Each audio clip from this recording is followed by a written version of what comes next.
Welcome to this week's episode of Campbell and Jones Meet the Monsters, the podcast we chart the cinematic legacy of the classic monsters. I'm John Campbell. With me, as always, Brendan Jones.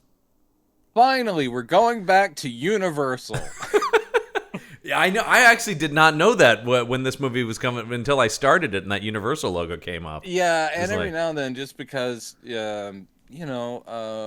we've been doing this now for 17 years, and whenever a Universal logo comes up, I just reflect on how far we've come. I know, it is crazy. Our tracking of the cinematic legacy. It is wild to think because we are so close to the end of the 2000s.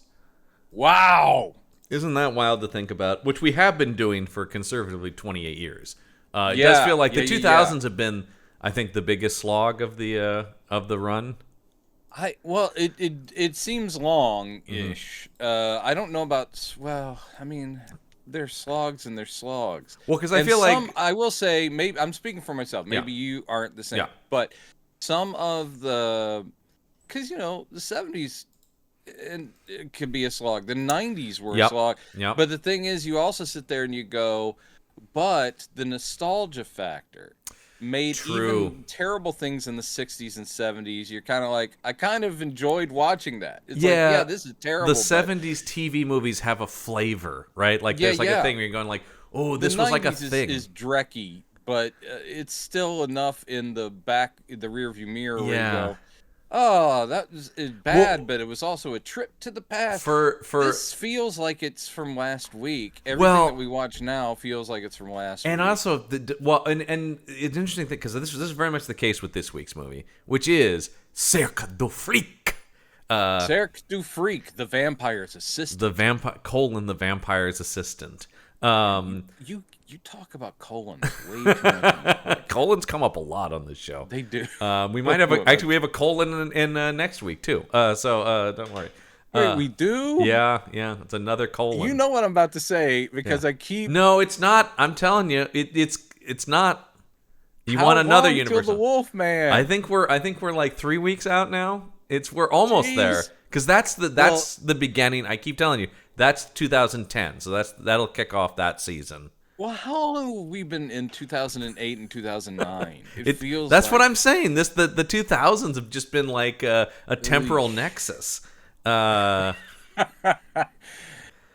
in a temporal nexus, ladies and gentlemen. Yep, it's true. So Cirque du Freak, the vampire's assistant. But the thing I was going to say about this is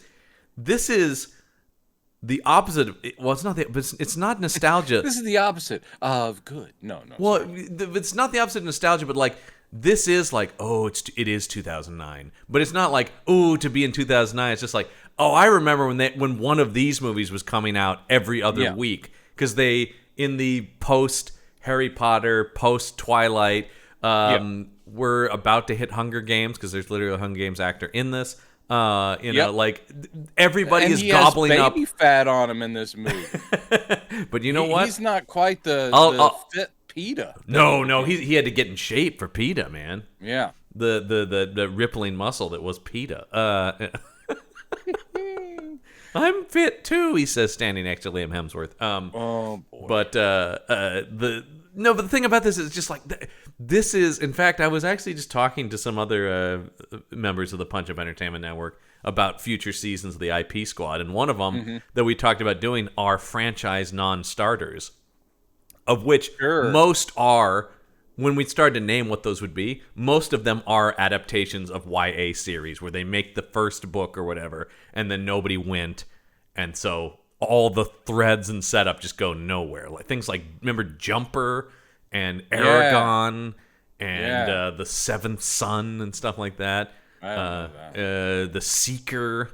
There were a bunch of these that came out around this time, and this is one of them. And that's all I remember of this movie until it came up on the list of vampire movies. Well, you could include a series of unfortunate events until it became the TV series. Exactly, though. That's very, very true. Things that were like the hot reads, amongst tweens or whatever. That had made huge amounts of money as books. Percy Jackson kind of worked. They made two, but it fizzled out. Even Chronicles of Narnia didn't finish. That's true. Yeah, it's an interesting thing, but they were all, and that's That's what this movie just screams of. As I was watching it, going like, God, I remember so many things like this. I've never seen this movie. I remember seeing trailers for this movie. I remember kind of maybe seeing trailers and thinking, John C. Reilly as a vampire? That's weird. And I will say, but it's one of the best things in the movie is John C. Reilly as a vampire. Agreed. Yeah. And I read something on the Wikipedia that or maybe it was on the IMDb, where I guess in an interview he I saw this. Yeah, basically he's like going, I didn't know. It's like I wasn't going to say yes until I realized, it's an actual character. Mm-hmm. He's an actual character that has an interesting backstory and character like traits instead of being just a tropey vampire. And it's true. I mean, to a certain extent, yeah. Stuff in this that could work. Yeah. And this is not a pile of shit movie, but I will say this. This is something where you go, no one called Tim Burton? Because he could have made this shit sing. He could have made this shit sing. I had the exact same thought watching this. I'm going, this is so Burton light. And there's a tone that it needs that would make it entertaining. Because this thing can't decide. This thing really can't decide if it is being my boyfriend is a vampire or my best friend's a vampire or whatever, or it wants to be something actually dark or scary and weird. And you're like, okay, you're not walking that line very well. The biggest problem here. This is a perfect example of who is this movie for. Because the PG-13 rating is kind of a surprise for a lot of the movie. Is like, well, this really feels aimed at kids, but also it's just scary and intense enough that it gets that PG-13, but it's not enough for the adult audience to be interested in it. I think pacing and tone is way off in this thing. Yeah. And the big mistake, which is so common, they thought, because these are thin young adult novels, these aren't the big ones like Twilight and all that. Right. I think I know where you're going with this. Yeah. You don't shove three books worth of material. Because you can feel, even if I hadn't read that, you can feel it. Yeah, I'm looking at this thing going, what? Because there are I didn't read the book, novels so in I'm this. Sitting there going, Vampanese and vampires. Vampanese. Yeah, come on, man. And I know we're in a circus of supernatural freaks. Yeah. And I'm all for it, but it's like, you got to develop this world, and you also have to develop your main character and main characters to where we know and like them. Well, I will say another big problem. I think this guy's terrible. I thought this main guy was pretty dull. He's pretty dull. He's not awful. He's not embarrassingly bad, but he's weird to be pretty dull. A franchise on this guy, and you look at his IMDb and you go, oh. Yeah, I mean, it makes sense. He did, because I kept going, they should have made Hutcherson. Hutcherson's a better actor than this guy. Yeah. Although he maybe has arguably the better part as bad guy, or at least the more fun part.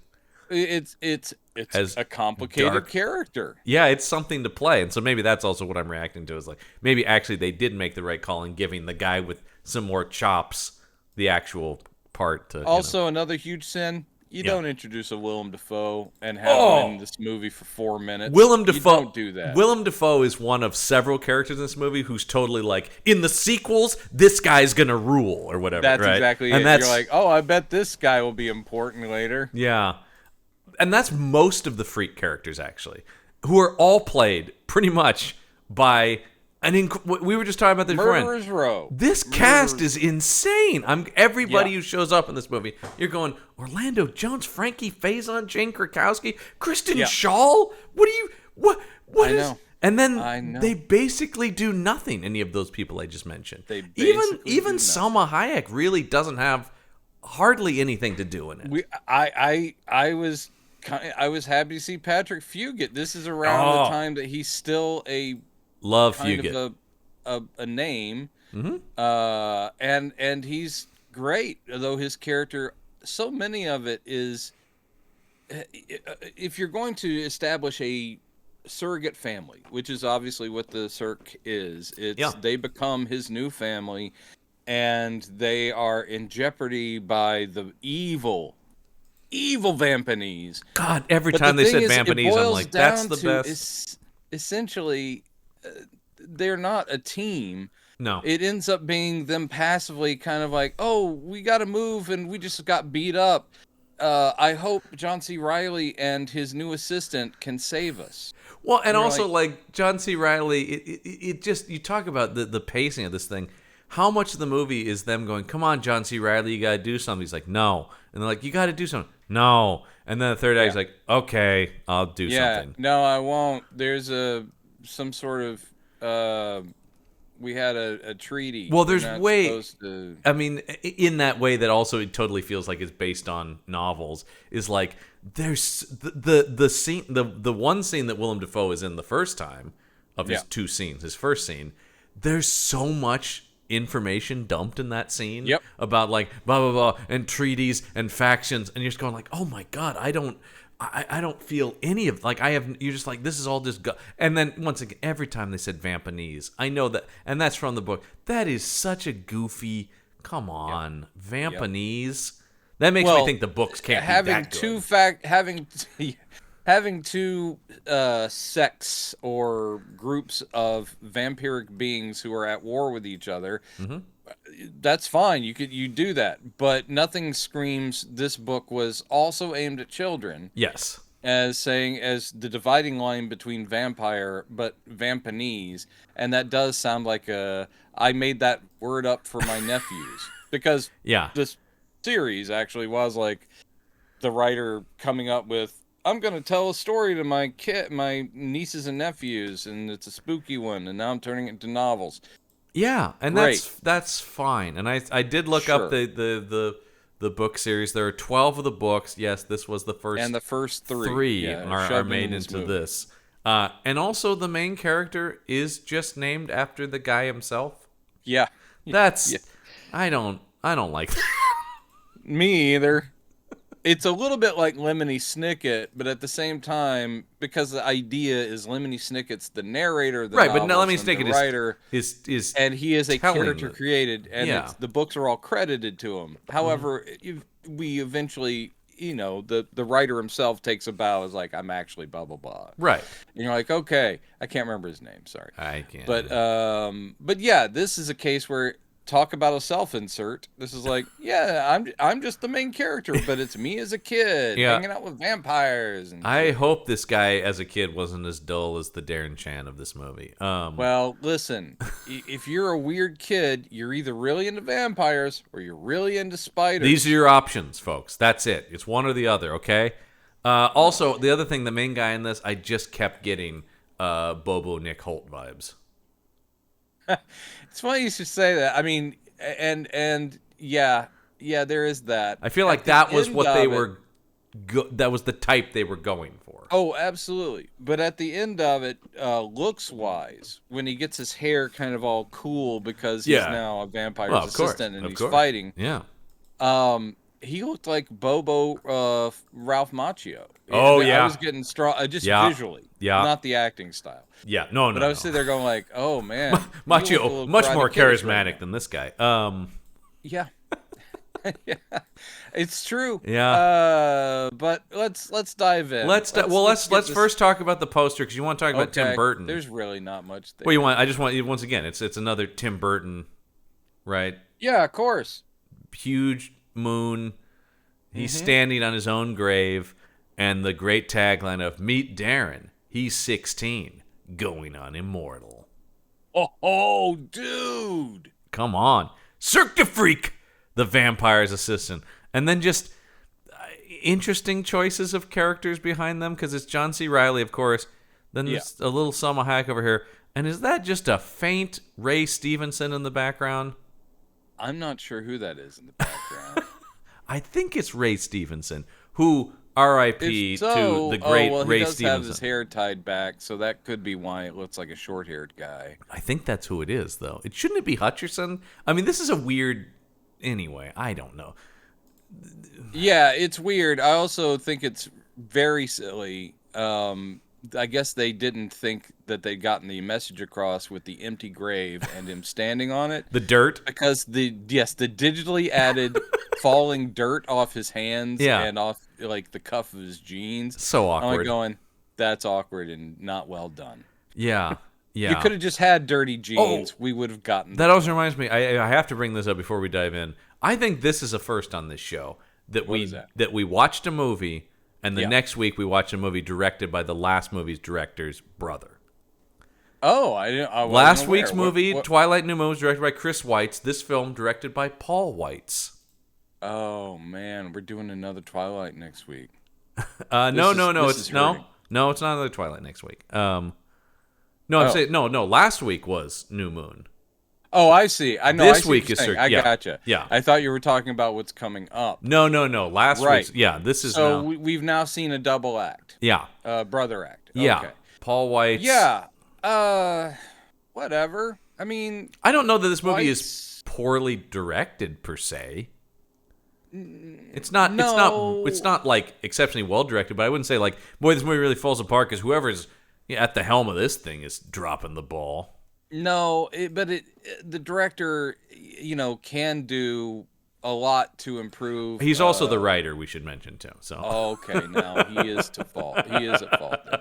Yeah. Because there's a clumsiness all through this tonally and plot wise that if he had been a better director, it would have worked better. Yeah. Well, is this? I don't know. Is this the first one? I don't know if this is the first one that they didn't direct together, because of course they were the Weitz brothers. They directed American Pie, the first one. Yeah. And we talked about some of that history. His next movie this after one could this have used a Stifler. I would say watching this movie, all I could think is, where's our Stifler? Well, we have the two friends. Where's the third friend who's just trying to get some? Yeah. Yeah. I will say, does not help that Paul Weitz's next movie, the immortal classic, Little Fockers. Oh shit! Remember when they tried? Was he in? Did he do Meet the Parents of Nope. Any Variety? Nope. Oh, so he just came in for because that was Jay Roach. Was Meet the Parents. Yeah. Oh, yeah. Wow. So he came in. He came in on that. Jay Roach did Meet the Parents and Meet the Fockers, and then when they tried to triple dip and get real greedy, that's when Weitz gets involved. Little Fockers. Little Fockers, unwatchable, folks. Truly. Well, I never even attempted. I did because I really like Meet the Parents, and I thought Meet the Fockers is great, and I thought even Meet the Fockers was like entertaining. Meet the Fockers was okay. Yeah. It is diminishing returns. It is, but it's still... maybe I was like going, well, I'm sure there's nothing for me in this one. So yeah, the third one was like, okay, now we're even, and you got Keitel in there making a fool of himself. Oh boy. Yeah. Anyway, let's talk about Cirque du Freak. I think also kind of a bad title. Little unwieldy. I'll tell you this, being a bookstore employee for many years, and so being aware, if not having read these books, I never liked the title. Cirque du Freak. Never liked, and I'm like, okay, they're popular, so there must be something good in them. But I was like, Cirque du Freak, I don't like this title. Yeah, Cirque du Freak, the vampire's assistant. That's also one where I'm like, pick a lane. You're either Cirque du Freak or you're the vampire's assistant. I understand. This is, of course, meant to set up. So the next one would have been Cirque du Freak something else. The Bemans and Maimans. Which you did see that they had everybody contracted for 2 more, that then Universal was like, yeah, no. Yeah, exactly. Because this thing... They figured it out. Let's see. What did this... $40 million budget on this thing. And it made... 39.2. It just almost made the budget back. Wow. But that's a disaster. Especially for a franchise starter. Yep. Anyway, some of the effects aren't bad. No, this movie. I had this thought watching it too, because we watch so much just shit on this show. Of course, yes. This movie is not garbage. It's just not good. It's just not a good movie. And as we say, what a waste of everyone. Everyone, including Salma Hayek, who is on the poster here. But what does she really have to do in this movie? Nothing. Other than the comedy of her having a beard. Yeah. A hot lady has a beard. Actually, she kind of actually does pull off. I thought, she doesn't look that bad with the beard. That's how gorgeous Salma Hayek is. that even with the beard, you're going like, okay. Yeah, I'd still do that. Yeah. Just like the ingenue, where the guy's like, would you date some girl if you knew she had a tail? And then it's like, well, she's a cutie. And also, the tail she has up, it's like and when the tail is there, it's like a cute little. It's a cute monkey tail. It's not. It's far from freaky or creepy at all. It's like yes. yeah. She didn't really go on to do anything either. The lead actress on this. She looks familiar to me, but I didn't look up what she had done. Because I think I've seen her and stuff. I don't think you have, unless you saw the one episode of Law and Order she did, which I certainly did, but don't remember, of course. And then she's in one episode of The Big C, that Laura Linney show. And How then the hell do I recognize her? I don't. Yeah, I'm looking at her thing, and there's not much to even know her from. Wow, that's bizarre.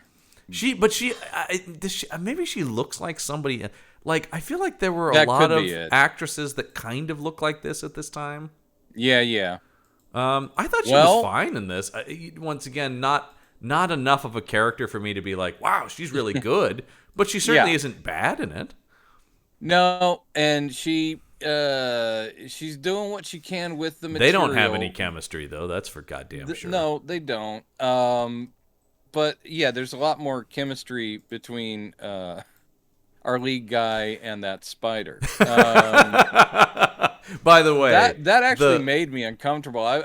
Because I don't know the story. I was like, is the spider going to turn into a woman that it will be like his date? Because he seems to have fallen in love with this spider. Hang on. There's what it should have been. She shouldn't have a tail. She should be the spider in human form. Yeah. There's the movie. Yeah. Also, I'm sure you thought what I did too. Bright red and blue spider. Get out of here. Of course. Get out of here. Of course.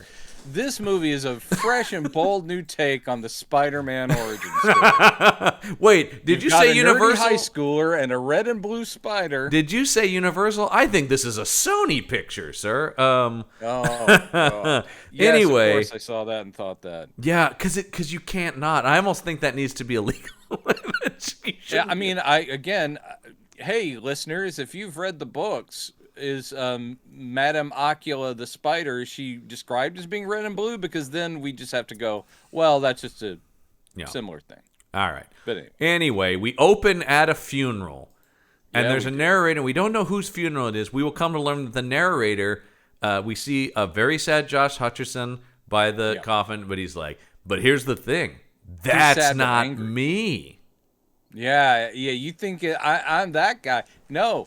I'm the guy in the coffin. Playing his little down through the ground. Playing his little Game Boy. Video game. Boop, beep, boop, boop, boop, boop, boop. And that beep boop. You talk about coffin. So immediately when you talk about the tone of this movie, I'm going, okay, got it. This is going to be kind of a comedic thing because that's sort of a, then maybe this is going to be. And I kind of remember that even, like I said, I remember seeing the trailer for this, and I kind of remember them leaning into that tone in the trailer. Is like. Because you put John C. Reilly in it, they used a lot of his sort of comedic reactions. There are moments in this where it's light enough to where you're going, this generation's My Best Friend is a Vampire. I kept getting that vibe all the way through it. And a movie that, for all its faults, is a hell of a lot more fun of a watch than this. Yeah, I mean, that's a cheap, dumb movie, but at the same time, entertaining enough. There's a level of charm to it. A lot of that does have to do with the fact that they lucked out in Robert Sean Leonard being a very good actor. Then we go to this opening title sequence that is so Tim Burton, it almost feels legally actionable. The little paper cutouts of stuff doing the shadow it's done like shadow puppetry kind of thing, but obviously digital because they morph and they turn around into all kinds of things. It's a nice title sequence, but you had the same reaction I did watching it, going like, "What?" Because I didn't IMDb this. I didn't even look at anything. I started the movie. Yeah. I've never seen it before. Nope. And with every name, I'm like, "What?" Yeah, because all I knew was Salma Hayek and John C. Reilly. The people on the poster, were the big names. Yeah, but then literally when it said and Willem Dafoe, I was like, "What?" I know. Dafoe's in this? No. Dafoe shouldn't be in this. Did he call in favors, or was it they sat there? It had to be their agents going, trust me, you've never heard of it, but it's a big book series, and they want to sign you up for 3 movies. Because that's the thing. It's like, Dafoe, you work a day on this one, then this could be big payday down the road. And of course, because all these people, they're aces in the hole. But Dafoe, because he's Dafoe, he is on screen for 4 minutes and he leaves an impression. He is funny. Yeah. Bizarre. He's got a character. Like, you want to see more of him. He's got a character. Because it's like he's doing it. The guy, talk about, that is the thing we talk about. Everyone's wasted in this. Nobody's phoning it in. All of these really good actors are doing their best. They all have takes on these characters. The movie is just not interested in them at all. Anyway, so we go back to the movie. Doesn't actually say this, but it is like a total 1 week earlier, you know. And we're in high school. Here's when I was still alive, and this is, I guess, a quasi relatable thing. That's the key to successful young adult stuff, is even if you're doing genre, you work in these relatable teenage tropes. And one of them is, I've got a friend, he's awesome, or he or she is awesome, but they're also troubled. Well, and to keep on this track, sort of a Harry Osborn type? Sort of a Harry Osborn type. That I'll end up having to fight. Yeah, actually, as we started to do the Spider-Man thing, it is sort of like, shit, it is. He even puts on the red jacket for his final, costume. Oh. This is just Spider-Man. Yeah. When did the book start coming out? Because it seems like it is influenced by the Spider-Man movie. Yeah. But it's got to be around that time, right? The book would have to be... By the way, you're talking about Cirque du Freak, the saga of Darren Shan. Yeah. Yeah, the saga. That first came out in, let's see, the movie's 2009. Tell me when the book came out. Hold on. 2000. It came out 2000. So before the Spider-Man movie. Yeah. But but also I don't know what happened between the translation of the book and this too, that there may be more Spider-Man influence on the movie too. Sure. Because but I know apparently fans of the novel don't love this movie, which is often the case when we talk about these. Yeah. Even though there was a thing in there where they're like, they say it's the first 3, but there's hardly anything from the second book. Because I was going to say, though, I read through the plot descriptions of those, just kind of skimmed them. It seemed like it, at least on a base plot level, is pretty close. Well, whatever they changed, people didn't like it. I'm sure it is just stuff like what we're kind of talking about. I imagine that in a book, there is more depth to all of these characters. I would think. But again, you can also sketch things in pretty lightly when you're doing young adult. No offense to those who love their young adult fiction. Right. But this is that sort of tropey thing of, I'm a nerd, but there are people who are even nerdier than me that we don't hang out with. But my best pal, Steve, he's kind of messed up, and I wish I were as brave as him. I'm not. I love spiders. He loves vampires. That really is, according to this movie, the big thing that separates them. That is the defining difference between these two guys. Well, except for our main character is a nice guy. But I mean, but is only tempted. They're using that as the metaphor for one's a spider guy, one's a vampire guy. Can they ever be friends? This is crazy. One breaks the light bulbs with rocks. The other one watches him do it. Well, I also love where it's like, come on, man, let's skip class. And then they skip class to go to the roof of the school. Pretty lame. Yeah, to skip class and then just head up on the roof. Which also, I don't know what school they would be going to that someone wouldn't have figured that out. Right, the roof of the school is not we just can't find them anywhere. Well, because they literally are hearing them throw the rocks in the classroom with, by the way, the biggest asshole teacher in the history of public education. My God, this guy. Yeah, but at the same time, here's the thing. I'm watching it, and of course, he is a trope, and you're like, okay, the asshole teacher. I never pictured him. I didn't see him as the world's biggest asshole. He's just a dick teacher. He certainly doesn't deserve his fate. Well, the thing is, they needed to either make him monstrous to then allow Josh Hutcherson to kill him violently. Yeah. In this case, he's just Listen up, you idiots.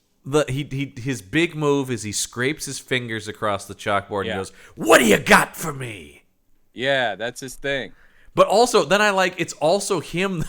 The thing that really turns him into an asshole is he's the one who's leading the torch carrying mob against the Cirque. This is just I guess it'll have to be this guy because we can't make another character.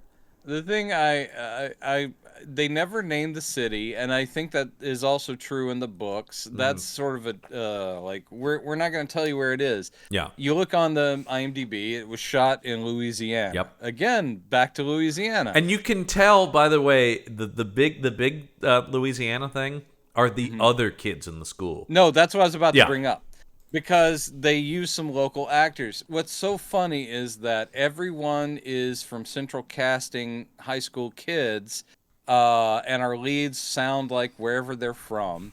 And then, two scenes where you hear other students talk. Yeah. It is Hi, man. The Southeast South. It is just like, oh boy, I got some name. And wow. There was one kid where I did go, what? I'll be him up for same. He's weird when that one play. I didn't. God damn it! Young Boomhauer's in this movie somehow. Came over from Texas. Yeah, but yeah, it is that cracked me up. I appreciate that they used local talent. It's like, and then the two most California kids are the leads, of course. Yeah. We haven't mentioned that. We mentioned Josh Hutcherson. I want to mention by name Chris. Masaglia? There you go. Chris Masaglia. He is Darren Shan, the famous. Who I totally... The one that had the saga, if you weren't aware. Who really does feel like they cast him based on a headshot. Because you're like, yeah, he looks like the guy that'd be in this movie. Yeah. And then his acting is... like I said, he's not... Again, I'm just not going to throw him under the bus. He's not terrible. But he's just not very charismatic, and he certainly can't carry a movie.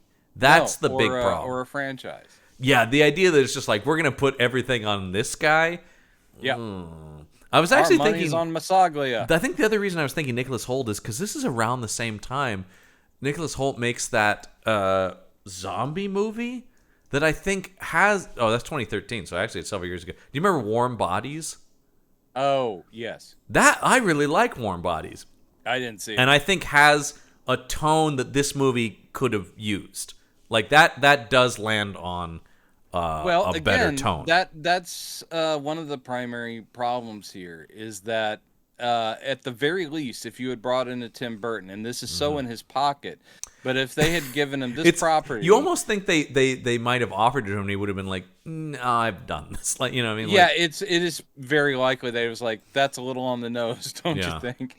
But the whole thing is that he has a built-in tone that it can be macabre, but at the same time, he gets that kind of zingy comedy thing going. Really does. This movie could have used something to lighten it. And not that I'm like, I don't want a scary or grim vampire movie. It's just pick your lane. If you want to go scary or grim, get rid of all the kiddie. That's comedy. the thing is like I don't because I don't think that would have behooved them to go scarier and grimmer. It needed to be more fun.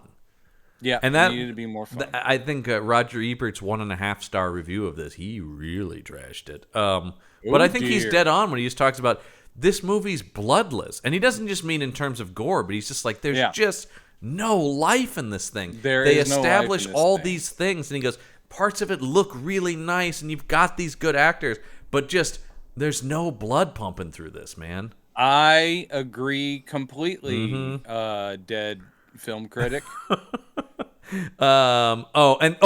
This also really felt like the movie trying to be Burton is when Darren is busted for this for breaking a light. Isn't that what they're upset about? They smashed like a light bulb on the side of the like a lighting fixture, I guess more. His family, who by the way, some more good actors doing nothing. His family in this thing. Well, I mean, everybody in it is like, you're like, okay, and we've got Don McManus, dad, and Colleen Camp, who's always reliable as the mom, and the whole thing is that they're totally grades focused, and they give him verbal beating down, and this is supposed to be, again, there's this sort of comedy tone they're going for. This could almost be something out of like Better Off Dead. I was thinking that, or Heathers also came to mind. The sort of Heathers, suburban satire when he's doing the thing about, because that's what you do, college, job, family, and they keep repeating that, and then he sees himself chant, and then he has the vision of himself as his dad, and that I did think, and Heathers, not only of course Daniel Waters goes on to be a Tim Burton collaborator. Yep. So, like, yeah, there's that thing about, like, oh, is this going to be like... But then the movie never really comes back to this being, like, suburban satire ever again. No, it doesn't.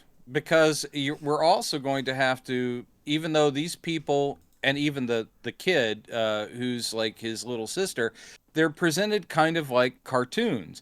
But we're also supposed to feel very sad when he's forced to leave them behind and pretend he's dead. Yeah, that they do nothing to make them like likable, and then you're just they become hostages at the end of the movie. And again, not that I want them dead. I just go, I don't know who they are, but it would suck if they died. They do a tiny bit to make it seem like his sister's okay, but she's just a little girl. She's also you recognize who that was? Well, I didn't recognize her, but when I saw her name, I was like, oh, because I'd watched Homeland. Of course, she's Damian Lewis's daughter from Homeland.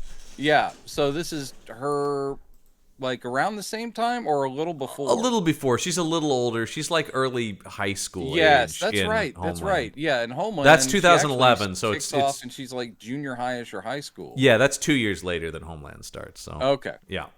She's also a really good... seems little girl. Highly recommend a movie she's in that you should watch instead of this called Blow the Man Down. That is a really... It's a Popeye film?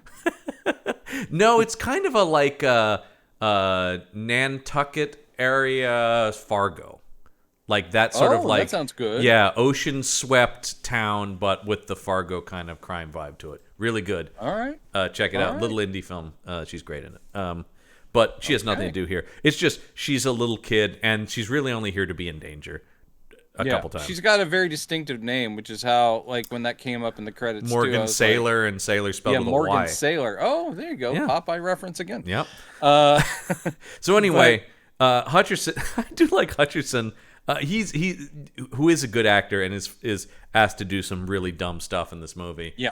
Like this moment where it's just because they ban him from being friends with Josh Hutcherson because he's a bad kid, and Josh Hutcherson. Making me... I mean, I understand they wanted to be this, like, wounded bird, but when he's just like, your parents said you can't be friends with me? Yeah. It's like, so he goes, yeah, but you're still my best friend. So I'm your secret best friend? Yeah. So much of this movie is also resting on this relationship, and I'm not with it. Well, the whole thing of when they... are trying to boil it down to clearly at some point in the future there will be friend against friend battle. It's going to there's a prophecy. It's cheesy as fuck. But anyway, so we're trying to instill that they care for each other, but one is really damaged goods because he has a horrible home life. We never see it, but we hear about it, and he'll tell anybody at the drop of a hat, whether you're a vampire or whatever. He's like, yeah, well, my mom gets drunk all the time. The old man took off, and then he goes, where's my turkey pot pie? And then he starts doing this whole thing, and the movie ends with a freeze frame of him with this. No, I was just about to say, he might as well go, real banner year at the Bender house. Hey, Johnny, smoke up! Don't you forget about me. Yeah, he's got some real Judd Nelson energy here. He does, but so that is the central thing. And while they're out there in front of the school having this talk about a car right off of a Tim Burton set. Yes, it is a stretch, like a 1930s looking limousine. Very gothic in design, though. Very gothy. It's all purple and black and has weird lights. It rolls into town, and again, Burton would have fucking kicked this scene's ass. This guy just isn't Burton. No, but it's you really do see that when you go like, oh right. Because I always think there's a thing when you think about somebody kind of imitating like a great director like Burton. Yeah. And you just go like, oh, Burton's not trying to do this. That's just how he thinks and sees the world, right? This is just his instinct. So when you see somebody trying to copy it, it feels soulless. Burton literally would have had probably storm clouds spilling in after the car and something like that. Absolutely. But a mysterious hand comes out of the window and tosses a flyer in the air. A single flyer. It's not like he's peppering there. It's just one flyer. No, just one. That lands. It's, of course, digitally animated. It lands right in front of the two friends, and they pick it up, and Josh Hutcherson has to sell Cirque du Freak. That sounds awesome. That also, I did not believe. You would think this guy would be like lame as hell, man. Let's go get high behind the 7-Eleven. That's what this guy's up to. We're going to huff paint. Lloyd, null and void.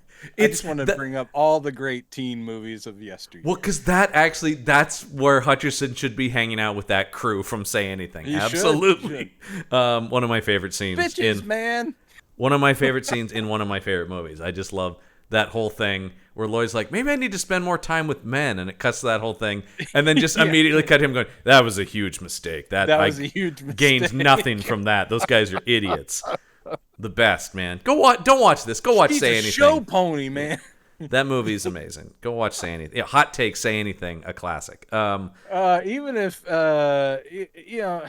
even if the future career wasn't quite what we wanted from Cameron Crowe, there were a couple of bona fide classics. I honestly, Say Anything, Jerry Maguire, and Almost Famous. The rest of his career doesn't matter because all three of those are brilliant absolutely. movies. Fucking love every single one of them. Yeah. All right. So yeah, they go and they're both like, yeah, man, let's go to the freak show. Then once again, who is here to see this flyer? But asshole teacher going, you wouldn't really go to a freak show. And then I'm gonna stop class and go, none of you kids would want to go to this shit, right? His whole thing here, the reason he becomes the torch bearer, as you said, he really is, is because it's kind of like a valid point. At the same time, why is it this one teacher? Yeah. The whole idea of this is exploitative of people with disabilities. So that's where that's his high horse. It's not, we don't want freaks in our town. He's like, think of the freaks. Think of those poor people. Yeah, because he is taking the thing about like, I can't believe anyone in this town would support this kind of thing. I am horrified. You wouldn't dare go to this. Yeah. And that, of course, makes them want to go even more. Well, of course. I will say they were very selective with the flyers because, you know who shows up? Not a lot of folks. That crowd's maybe 20 people strong. And I have questions about who those people are and how were they chosen and because we only really see it's an interesting array. Yeah, it's an interesting array because it is these two go. Darren sneaks out of his house because he's once again because he's the good kid. When Hutcherson wants to go, Darren's going, but I'm grounded. Yeah, I can't do that, and it's like just sneak out. Okay, I will.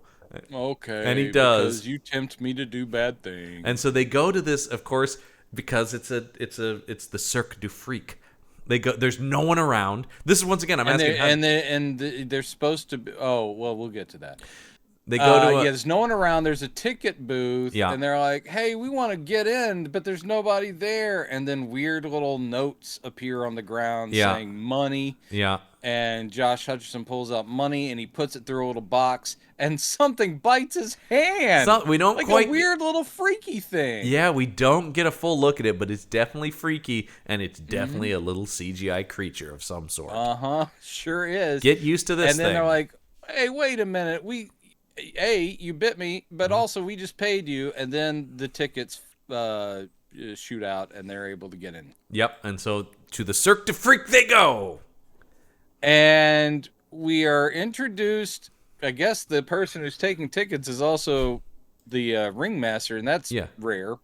This is Mr. Tall. Mr. Tall, played by a truly amazing actor, Ken Watanabe, who is doing... Ken Watanabe, who has never mastered English diction shouldn't have to because he's so amazing. But and is so interesting in how he delivers lines, almost as a result of that. Weirdly, some of the looks in this, again, there's some, like, I don't know how he's described in the books, but Mr. Tall is supposed to be ridiculously tall, but also he's lopsided. Like, he's got this extended forehead that goes at an angle, and one of his shoulders is also at that same angle. Like, he's bent weird, and it's the makeup is pretty well done, so he's very effective. So basically, he goes, are you 18? Are you over 18? And the good guy's like, and Ken Watanabe goes, say yes. I mean, I thought that was pretty funny. They go, yes. So that's the whole deal. They go in, and Ken Watanabe is Mr. Tall, cranks up the show. It's very funny to think he was just standing in the lobby, and then he's like, okay. Then he would go out on stage. Yeah. It's just such a weird idea. And then he's like, all right, everybody, I know you just saw me out there. But yeah, it's like, why wouldn't, like, Monkey Girl or any of the other less obviously freakish freaks tear a ticket instead of have the ringmaster go, all right, now everyone sit down. Okay, I'm going back in. Hey, welcome, and all that sort of thing. So by the way, anytime you see Ken Watanabe in this movie, just as a production note, if it's not a close-up, it is a stand-in of who's actually crazy tall. Trevin Flores, a basketball player who stands 6'10". Ah. Yes. And apparently this is based on a real Chang Wu Gao, or Chang the Chinese Giant, a 19th century sideshow with P.T. Barnum, is based on a real Look at you with your research and stuff. I've looked at some stuff. All right, then. Anyway, but yes, he starts up the show, and I gotta say, you open with the werewolf? What? They open with the Wolfman, and I'm saying I think that's too early for. You got to save a Wolfman. Where do you go from a Wolfman? Let's bring out the lady with the big teeth first. Yeah. Who's apparently upset because she's not as freaky as some of them, which is kind of great. Yeah. But almost a character. Wolfman, who is one of my least favorite designs I've ever seen for a Wolfman. It's a bad Wolfman. Because they're going cartoony. Yeah. But not even looking very wolfish. Yeah. And yet they do try to sell us that the Wolfman is always in this state and is always animalistic, and because it's something we should fear. It's a weird thing because it's in the Cirque du Freak. This is a freak show. Yet there are freaks, and then there are just straight up monsters. Yeah. There's a full-on There's Wolfman. a supernatural... like, if you watch the show... Yeah. If you were sitting there in the audience, you would know that there's supernatural things in the world. Well, it's an interesting thing because it seems like that's the case because Hutcherson knows about vampires as just, like, history. Yes. Like, Or, I mean, but at the same time, that could be, you know... Like you read about Elizabeth Bathory now, and you're like, well, she wasn't technically a vampire, but there was they put vampire. But it's another one thing. of these movies that we've seen a few of where I'm going like, how much do people know about the supernatural? In this world? No, we never find out.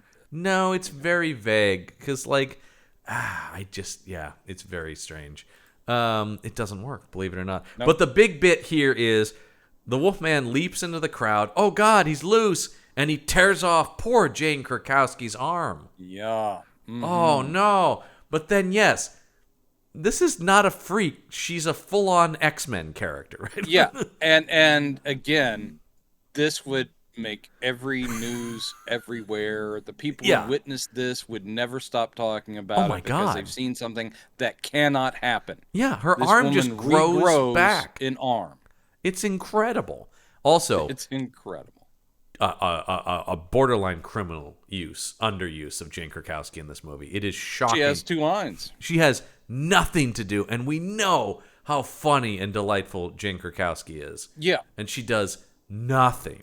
Her and Kristen Schaal similarly completely underused in this movie. I guess once again, they're built... Kristen Schaal is not at a point in her career at this point that she's so well known. But Krakowski definitely is. But Krakowski definitely is, yeah.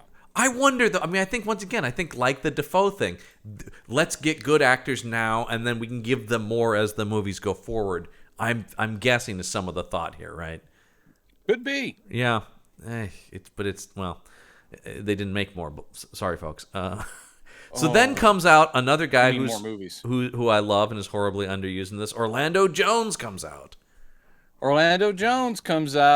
And he's got no midsection. He's got no abdomen, basically. Well, yeah, and they're using some of these circus terms because I think he goes, "This is our thin act or our hungry act," because a lot of circus freak shows will have a thin man, but he's perfectly normal. Yeah. But underneath his rib cage, it just shrinks down to just like a little column with his spine before it goes to his hips. His totally normal proportioned hips, though. Yeah. I mean, I don't think anyone has a thin man act like this. And then almost because he's the reverse of it, Frankie Faison comes out, and he's got 2 stomachs. He's got 2 stomachs, and he can store things in it. Yeah. Man, it's like he doesn't just eat food. He spits up like a bicycle. I mean, it's like, what the hell? Yep. Man, Chief Burrell is really misused here. Yes. You okay? Yeah. You seem to be really affected. I really do like Frankie Faison a lot. Frankie Faison is great, and for the 2 lines of dialogue he gets in this, he does fine, just like everybody else. Do you think he was ever like, I was in Silence of the Lambs, damn it? I know. Yeah. And then out comes, I think, my favorite of the freaks, which is Patrick Fugit as Snake Boy, because he's the only one who there actually is, once again, a vision of that other movie that's more fun and funny. He's a snake boy, but he wants to come out and play his music. That's actually funny. And, I'm going to say absolutely that has to be from the books, and I bet that's very funny in the book, too. He comes out, he is a human snake boy. He has a snake with him. He's got a little beanie on, but he pulls out his guitar, and he has a friend, Boa, snake, that swallows his, the receiver for his guitar. But he's also literally but I like going... when he comes out, he goes, my name is blah, blah, blah, and we are Serpentine. And he's literally going, and by the way, I've got some CDs for sale out in the lobby. Yeah, CDs in the lobby. Fugit has the most fun stuff to do of the freak characters. Pretty much, and his reactions are very appropriately pitched. In other words, he's never like, vampires are upon us. There's a whole, like, when he comes back to the place after the Vampanese have messed up the Cirque, he's just like, hey dude, I wouldn't do that. Hey buddy, hey, look, don't go after her. You're gonna die. I love the scene when he's trying to get Darren's talking to him, and he's like, "Do you ever miss your family?" He goes, "Not really, but to be fair, I was found at 2 months in a dumpster, so." Yeah, he goes, I was my mom died in childbirth, and the Crepsley found me when I was 2. He goes, 2 days. Yeah, that's right. He 2 found days me in a dumpster. Dumpster. And then he starts noodling his guitar going, dumpster baby. And dumpster baby. Let me be your dumpster baby. And he goes, yeah, it's not working.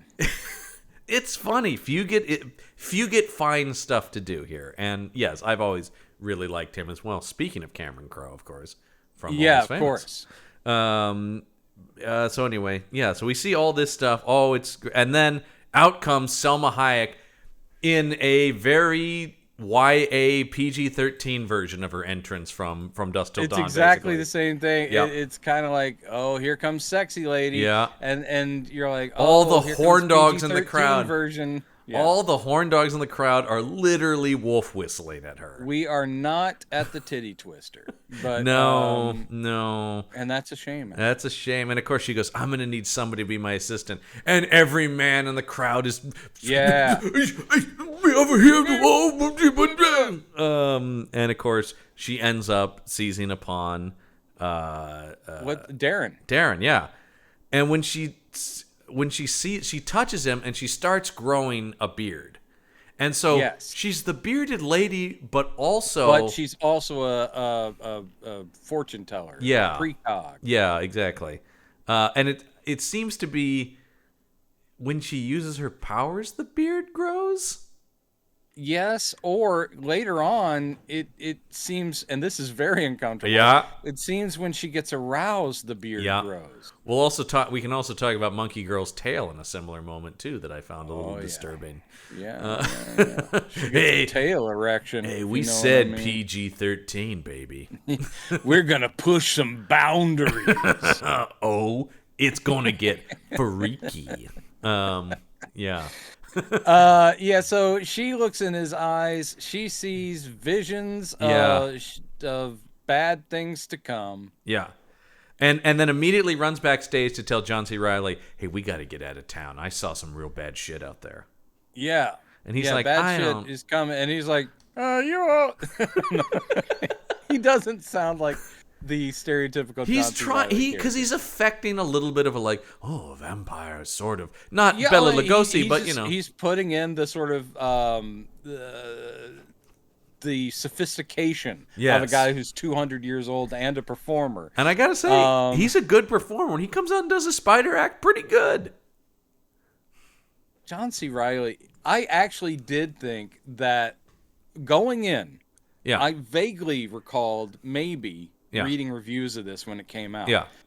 And I couldn't remember. I remember that everyone was disappointed, but I couldn't remember where the critics landed on John C. Reilly as our lead vampire character.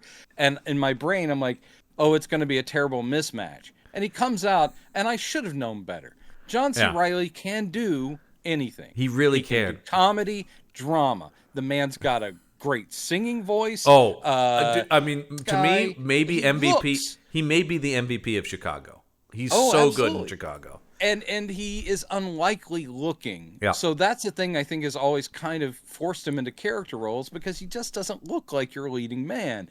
And yet, at the same time, Brepsley does become the best thing in this movie. Yep. And I sit there going like, should have known. I should, curse you, Brendan, with your cynicism. Well, you should have known John C. Reilly would kill it. And he does. And I will say, looking back at the reviews, that is the one thing that everybody's like, but Reilly. Oh, so everyone did recognize. Yeah, Reilly is great. Okay, good. Yeah, because Reilly he's always been one of my favorite actors. And this is another thing. The only reason I remember seeing the trailer, I didn't see the movie, but I was like, oh, I might watch that at some point for Reilly. Because the guy, like I said, he can do anything. He is one of the most versatile actors out there. And he's great in this. He poo-poos Salma Hayek's precognition thing, and he's like, you always get, dread visions or whatever. Don't worry about it. And his act is, he comes out saying, I'm going to show you some illusions. I usually work with this spider, Madame Octa, but I've misplaced her. That becomes, and he goes, let me show you the bunny in the hat trick. And he pulls off a stop hat. The spider comes out, does a whole, they've got this routine worked out. It's a whole bit. It's like, oh, God, my spider, one bite from her will kill me. And it dances around his feet, which he then dances with it. It becomes a whole... Well, because it looks like he's trying to stomp it, but then it turns into a little soft shoe act. And a soft shoe. It's kind of great. It's really actually charming. Ends up on Darren, and Darren's been staring at the spider like he wants to fuck it. He's getting some real weird energy with that spider. It is real weird. I did not like it. Because everyone in the crowd, because he does say, one bite from my spider will kill you, and I've misplaced it. And the crowd is immediately like, oh, everyone's totally scared. And when the spider comes out, they get even freaked out. But yes, Darren's the one guy goes, she's beautiful. I hope she is in the crowd so I can take her home with me. Because later he will just steal this spider. Yeah, again, what is the deal here? Why didn't she become like a human that he wants to do? Because the biggest chemistry in the movie is between him and the CG spider. It is so weird. It is such a weird touch in this movie. Yep. Let's see anyway. And of course, Hutcherson is also going, that guy, I know that guy. He's a vampire from one of my books. Oh, yes. He recognizes Crepsley is the name he's going by, but Joshua, because I'm always formal. Josh recognizes him, or Steve recognizes him from one of his books on vampire history. Yeah. And he goes, that's, I don't know what his older name is. Something. Is blah, blah, blah. He was this vampire and da-da-da. And Darren's like, I don't give a shit. Look at that spider. What? Well, because as we established coming in, Hutcherson's obsessed with vampires and he's obsessed with spiders. Yeah. Yeah. Oh, boy. So, anyway, and then, of course, right as this is happening, in bursts the fucking teacher and the town council going, we're shutting this shit down, man. We've got a court injunction or whatever, Mm-hmm. What the hell? I mean, they display people with physical deformities in our I did go, well, all of a sudden it's Nightmare Alley here, man. It's just like, get out of our town. I wish this had ended up with Darren, biting the heads off chickens. I was born for it. The Guillermo del Toro movie, it's fantastic. It's great. Maybe a little long. I still love it. Not maybe a little long. I don't know. I did love it. Yeah. It was gorgeous. Yeah, go watch that instead of this. Also, go watch anything. Well, because this is, like I said, this is not going to gain anything by that's watching it, exactly. This is not like an avoid at all costs, but there's just, I have no, even as good as like Riley is, he's great in other stuff that is better to watch than this. There's just not a lot here. Pick a Riley. Go pick a Riley. Any other Riley? True. Well, we were both big fans of the unjustly canceled Winning Time, which I thought he was amazing in. He was great. Yeah. The guy delivers every time. So, of course, in this chaos, our hero, keep in mind, this is supposedly our hero, decides, I'm going to use this to get backstage. I'm going to use this confusion to get backstage. Yes, during all the chaos, he sneaks backstage to steal Madame Octa, who's put back in the spider cage. Let me get at that spider. Yeah. That was so weird. He's like, I'm going to sleep with that thing. Oh, not have sex. I'm just going to have it in my bed. Yeah. So, this is all normal teen behavior. And so he sneaks in, and while stealing Madame Octa, who seems to be recognized, this guy, I'm not going to bite him, so I'll go with him. Yeah. Then he hears talking, so he has to hide. And the talking is Crepsley with his friend Willem Dafoe, ladies and gentlemen. Dafoe. Mr. Willem Dafoe. Playing a character supposedly named Gavner Pearl. Yes. I don't remember them saying that, but... No, I mean, he does call him Gavner throughout, but I don't remember Pearl. Gavner Pearl, who is... And it's a weird makeup job with, like, some weird, like, hair and a pencil-thin mustache. Yeah. But it's just Defoe giving us a full character. For most of what he's saying, which is basically the Vampanese are going to break the treaty. They want to have a war with us, and we have to do it. He's being very serious. But then I love at the end, he goes, why would you, you're doing the Cirque here, and you Madam, and he goes, come on, man. He kind of does. Line. He goes, you're losing it, man. And it's so great because it's that's a character choice, and I love it. And it's another moment where you're like, want more of that tone, please. Oh, yeah. Like, because Defoe and Riley can really kill that. And this is all just gobbledygook exposition, but it's kind of the best scene in the movie because it's Defoe and Riley. And it's also, absolutely. And it's also the excuse of why Willem Dafoe is going to vanish for the entire movie because he's going off to talk to the peace talks or something? He's going to the Vampire Council to basically be like, you need to know that the vampire, because we should talk in this world there are two kinds of blood drinking immortals. Vampires, which is what John C. Reilly is, who drink blood but don't kill people. Yes. And Vampanese, who drink blood but kill people. Yes. That's the big thing. So there are good vampires and bad vampires. Right, yeah. They all drink people's blood, but it's just a different name for the bad vampire. Yeah, I don't understand why did they need another name? The Vampanese. We also find out about half vampires in this movie, but we find out a lot of things. And also, this is the first mention that Defoe says, you need to know Mr. Tiny is back. Oh, right. And immediately John C. Reilly's like, Mr. Tiny? And I'm going... Is Mr. Tiny ever really explained in this? What he is? No, because he's not a vampire. Create homunculi. Right, yeah. And he's we'll find out, he's the pot stirrer. He just wants chaos. And he's like, oh, I'm in charge of destiny, but sometimes by the way, the license plate.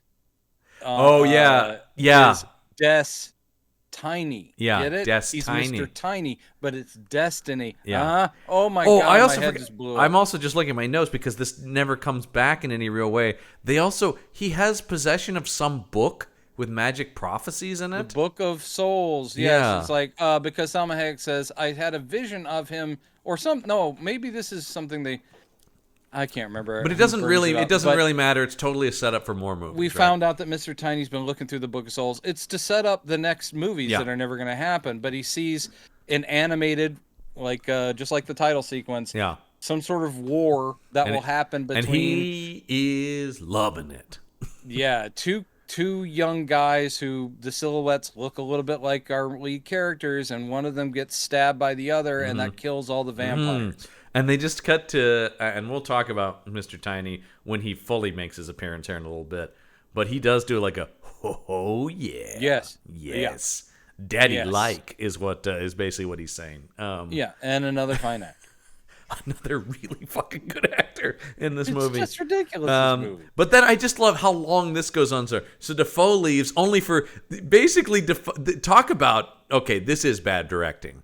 Because this is bad blocking. You mean the rotating door of just like... the way that, as soon as Defoe leaves, Hutcherson enters the room. Yeah, exactly. And you're just going this is all happening in the dressing room of Crepsley while... You want Riley to just be like, what now? Yeah, Darren is just hiding still with Miss Ocula, and so he overhears. His pal Steve comes in and says, I know who you are. You're this vampire. He goes, I don't know what you're talking about. He goes, yeah, you do, and I want you to make me a vampire. He goes, oh, so you know all about vampires. Well, I don't make... He goes, there are rules, and one of the rules is we never turn children. Yeah. Wow, okay. Also, neither one of these guys strike me as children, but yeah, and he goes, well, all right, I'll test your blood. Yeah. And nicks Steve and then tastes it. He goes, ooh, that's bad blood. It's bad blood. There's evil in your blood. Taste of evil is what I wrote down. He says, and you're like, okay, interesting. I mean, I don't know if it's done that blatantly and stupidly in the books, but just to have someone go, nope, I taste that you're evil is also, that's really not fair to anybody. Just like going, nope, you were born bad. Right, exactly. Yeah. Bad. Evil is in the DNA. Yeah. This is a real monsters are born, not made kind of movie. Yes. So anyway, he finally, after all this happens, though, Darren does sneak out where, yes, waiting for him in a back alley, offering him a ride, is Mr. Tiny, played by Michael Cerveris, who is... in a fat suit.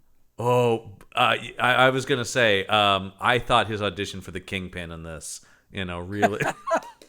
I mean, he goes for it. Oh, like you said at the very beginning, no one sleeps on their roles here. I actually, I did think throughout the whole movie, I think Cerveris is having the most fun of anyone in this movie. Yeah, he quite is, probably. And actually, he's the person that Ebert goes, he's the only performance I really loved in this. Weirdly,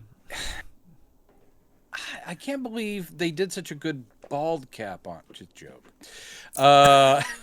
Michael Cerveris has been bald. I think since day one of his life. Yeah, but an yes, amazing they've done actor. A very good fat appliance on him. It looks pretty good. Well, because we've got. I mean, this is that thing too that keeps the. Once again, when we talk about these, we talk about so much here. Yeah, this is a major studio movie. They have resources. They have top level artists working on. And this. yet, only $40 million. Yeah, pretty impressive, especially when you have this kind of a lineup. Just their budgets alone. Mm-hmm. Paying these really awesome actors. You know what though, and I think this is how they ended up probably getting screwed. A lot of these deals are take less on the first movie and then you get guaranteed raises. Yeah, like that's how Marvel does it, right? It's like you'll make this much on movie 1, 2, 3. So that's often how you can keep the budget down. Michael Cerveris, have you seen any of him as Sweeney Todd? Because no, I still haven't. Every clip I've seen of him he's an incredible Sweeney Todd. Michael Cerveris. I bet he is. I bet he is. He did it with Patti LuPone on Broadway. LuPone. Oh my God, that's the gold standard. Look up any footage of them doing Sweeney Todd because it is. You get off my back amazing. About it, though? But he is I don't need to be lectured by you. Of course, I immediately know him as the Observer from Fringe, is the first thing I think of. But he's just, the guy's always great. He's great in Gilded Age. He's always great. He's as much as film and TV, he is a highly respected Broadway guy. Yeah, big time. Yeah. And he's using all them Broadway chops in this movie. When you say he looks like he's having fun, he is. Yeah. The tone he is landing on is quite possibly the one the whole movie should. Yeah. Which is, yes, should be heightened and a little silly. At the same time, he's not winking. It's just that he's being big. Yeah. It's once again, and it's appropriate because he's also huge. Which is weird because he's called Mr. Tiny. I know. Did you get that? And actually, the other guy who's having a great time in this is his number 2, Ray Stevenson, who is really... Ray Stevenson, who I'm not sure where his character's supposed to be from, but I don't think they landed on an answer for that. Yeah, there's some Balkan in there. Like, he is supposed to be, I think, like an old, typical, like, Vlad the Impaler type guy, and yet so much of his brogue keeps breaking through. I'm like, I'm not sure where you're from. But yes, he's a scabby-looking, evil old Vampanese guy, and he also is having a very good time. Talk about a guy. I mean, man, I miss that dude because that was a guy who jumped in with both feet. Take me there. I know because once again, he jumped in with both feet to every part. There's a lot of I've seen him in shit where I'm just like, but goddamn, if Stevenson wasn't great in it because. That guy, man, and he's great here. He's once again, he also is having fun. His character will get no payoff in the Star Wars universe. Well, I don't know if that's it'll be. They haven't decided if they're going to recast that character or not. I don't know. It's going to be tough to recast it because he's so amazing in it. I do like once again shades of the tone I wish it had, where he just goes like, he goes, "I'll offer you a ride," because Serverless is doing a bad guy voice. Yes, he is. And he goes, well, I did leave my bike back there, but I guess I can get it tomorrow. It's like, it's in the trunk. It's already in the trunk. Yeah. And then it is, because when they drop him off, they also just hurl the bike at him. Very, very I laughed. Because it looks like it's like rocket jetted out of the back of the thing, and it lands right in front of him. I laughed at that, actually. I'm like, there you go. There's a movie.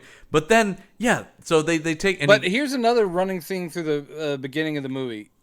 And I'm sure this was something in the book. Yeah. It seems like every step along the way, the Vampanese and Mr. Tiny are mistaking Darren for who Steve will be. Right. So there seems to be, because they're like, you are going to be this evil vampire general and all this kind of stuff. And he's kind of like, no, I don't think that's me.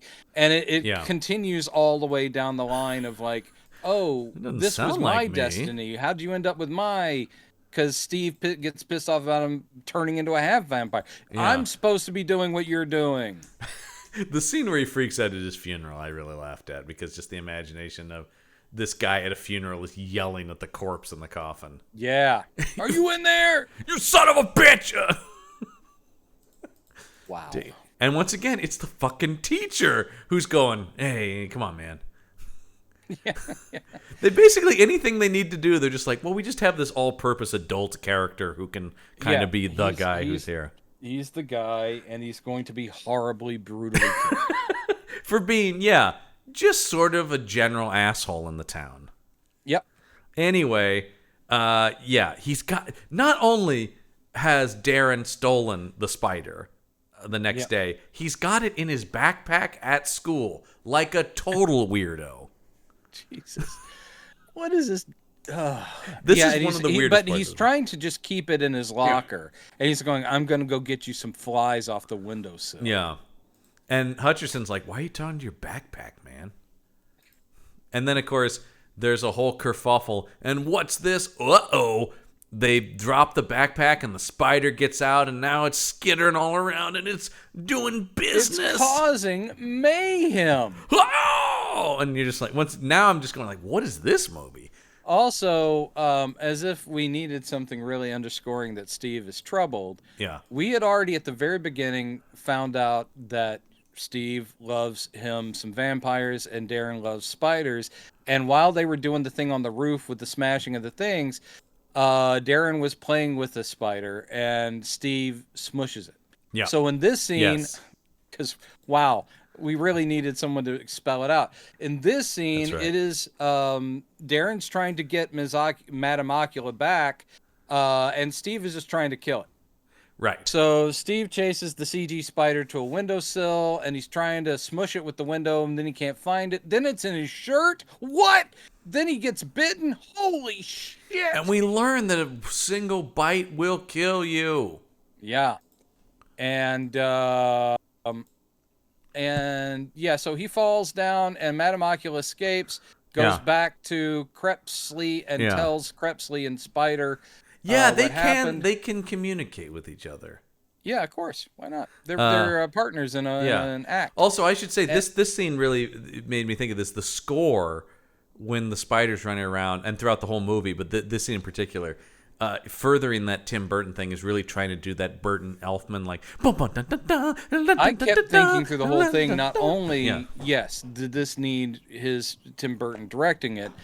One of the great things about an Elfman score, specifically when he's working with Tim Burton, is there's a life to the music. Yep. This is weak sauce. Yep. Most of this movie, and I don't usually notice score, I was like going, well, it's trying to do some ominous gothic themes here and there, but what it really kind of needs to do is pump some blood into it. As Ebert said, this is a bloodless flick. So it's like, it's got nothing. It doesn't have, because that's the thing. Yeah, the Elfman scores are like deceptively tricky, I think, to replicate because there is a sense of fun to them. There's a sense of horror to them. There's a sense of operatic nature to them. But there's also like heavy emotion. I mean, his Edward Scissorhands score is one of my favorites. It's beautiful. It's one of the few film scores that I still have like the CD of. Yeah.